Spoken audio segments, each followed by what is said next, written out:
దేవుని పరిశుద్ధ నామానికి మహిమ కలుగును గాక. ఈ ప్రత్యేకమైన సమయంలో అలజడితో నిండిన ఈ లోకంలో దేవుని స్వరం వినడం. అలజడితో నిండిన ఈ లోకంలో దేవుని స్వరం వినాలంటే మొదటగా ప్రార్థన చేసుకుని వాక్య ధ్యానంలోకి వెళ్తాం. మహాపరిశుద్ధుడ, మహాగణుడ, ఈ పరిశుద్ధ నామాన్ని బట్టి స్తోత్రాలు చెల్లించుకున్న స్తోత్ర ఈ ప్రత్యేకమైన సమయంలో తండ్రి స్తోత్రానైనా, ఈ ప్రత్యేక ఆదివారం పూట తండ్రి స్తోత్రానైనా, అలజడితో నిండిన ఈ లోకంలో నీ స్వరం వినాలని కోరుకుంటున్నాను స్తోత్రానైనా.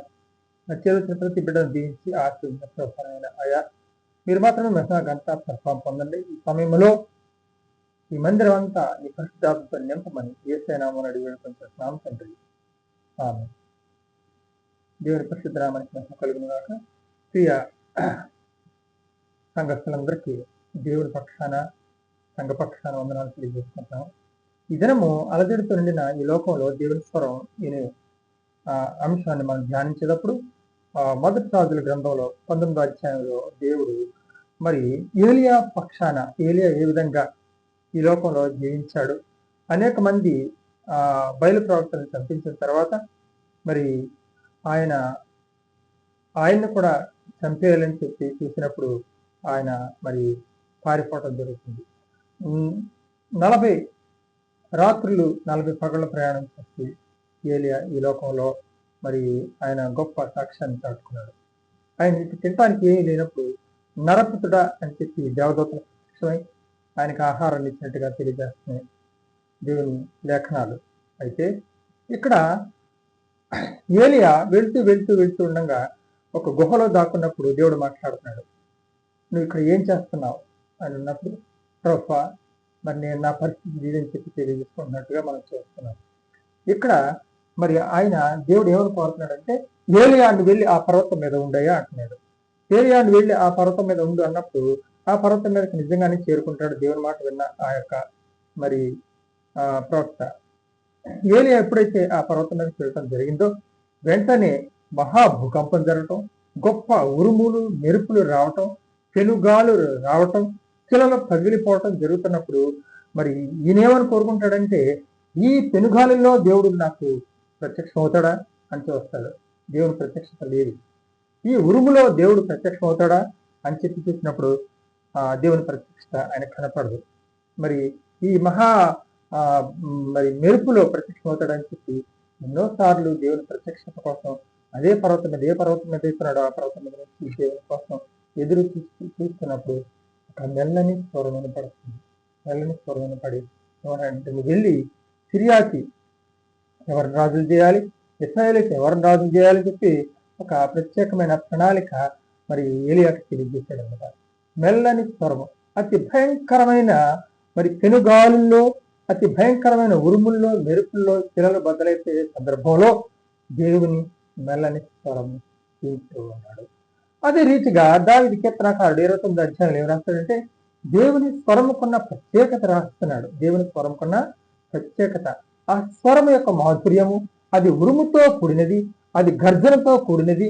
ఆ స్వరము వినగానే మరి లెబానోను దేవదారు వృక్షాలు మరి పెళపెళపెళపెళమని విరిగిపోతాయని చెప్పి, లెబానోను దేవదారు వృక్షాలు లేళ్ల వలె దుప్పుల వలె గొంతులేస్తాయని చెప్పి తెలియజేస్తాడు. మరి లెబానోను దేవదారు వృక్షాలు మరి మరి బలిష్టమైన వృక్షాలు. అటువంటి వృక్షాలు ఏమవుతున్నాయంటే ఈరోజు దేవుని స్వరం విని అవి ఏం చేస్తున్నాయంట, పెళపెళపెళమని విరిగిపోతున్నాయి. అంతేకాదు మరి ఇంకేం జరుగుతుందంటే, లేళ్లను ఈన చేయగల స్వరము దేవుని స్వరం అని చెప్పి తెలియజేస్తున్నాడు.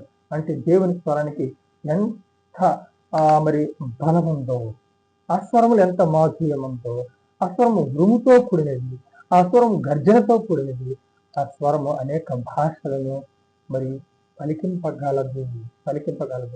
మరి ఒకనొక రోజు మరి శిష్యులందరూ అపోస్తలులు వారు మరి పెంతెకొస్తు దినాన మరి ఒక గృహంలో మేడ గదిలో మరి ఉండి మరి ఎంతో బాధలో ఉన్నారు, ప్రార్థనలో ఉన్నారు. అక్కడ ఒక మహాశబ్దం కలిగింది. అపోస్తల కార్యాలయం మరి 2వ అధ్యాయం మొదటి నుంచి మనం ధ్యానం చేసినట్టయితే మహాశబ్దం కలిగింది.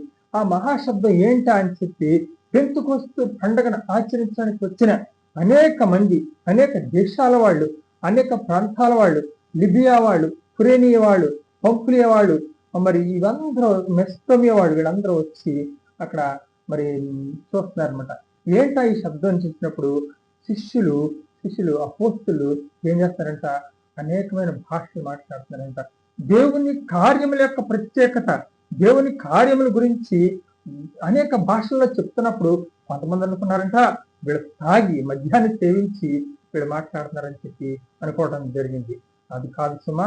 దేవుని పరిశుద్ధాత్మ నాలుకల వలె, అగ్ని వంటి నాలుకల వలె ఈ శిష్యుల మీదకి వచ్చినప్పుడు మరి వీళ్ళు చక్కని స్వరాలతో మాట్లాడుతున్నారు, చక్కని భాషలతో మాట్లాడుతున్నారు.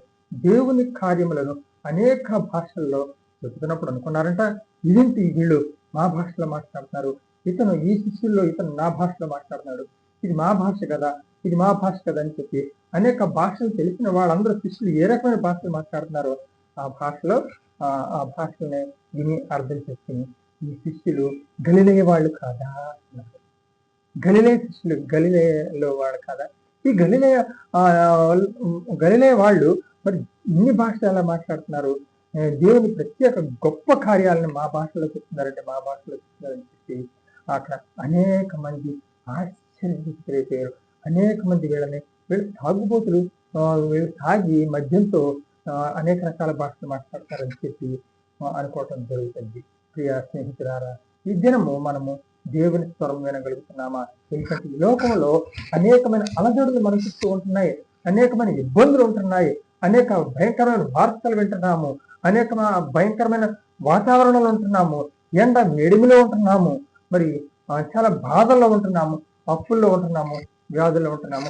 అనేకమైన అలజడులు మనం కలిసి వస్తున్నాయి.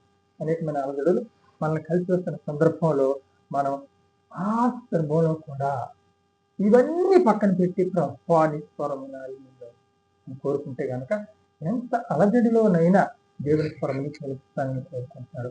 గనక మరొకసారి యేసుక్రీస్తు వారు తిరిగి లేచిన సందర్భంలో తిరిగి లేచి శిష్యులు మరి ఒక చోట చేరినప్పుడు ఆయన వారి మధ్యకి వస్తున్నారు. ఆయన స్వరం ఏమని వినపడుతుంది తెలుసా? మీకు సమాధానము కలుగుతుంది. ఎంత గొప్ప స్వరం అండి, ఎంత గొప్ప స్వరము! ఆ స్వరముతో యేసయ్య శిష్యులతో మాట్లాడుతున్నారు. శిష్యులందరి మీదకి ఆయన అని ఒక గాలిని వాళ్ళ మీదకి ఊదారంట. ఊదంగానే అందరూ పరిశుద్ధాత్మ పూర్ణులయ్యారు. అప్పుడు ఆయన అంటారు, మీకు మరలా సమాధానము కలుగుతుందాక అనే మాట మనం వింటున్నాము. శిష్యులు విన్నారు. సరే, మన జీవితంలో మనం ఎన్నో అలజడులతో ఉంటున్నాము, ఎంతో హార్డ్ వర్క్ చేస్తున్నాము, ఎంతో చాలీచాలని భక్తులతో ఉంటున్నాము. మరైతే మనకి ఆయన స్వరం వింటున్నాము. ఆయన స్వరం వినగలిగిన శక్తి మనలో ఉంటుందా? కనుక అలజడులతో నిండిన ఈ లోకంలో దేవుని స్వరం వినగలుగుతున్నాము. ప్రియ సంఘస్థులారా, ఈ బిడ్డలారా, అన్నలారా, కనుక దేవుని స్వరం సిద్ధపడదాము. దాని దేవుడికి ఆమేన్.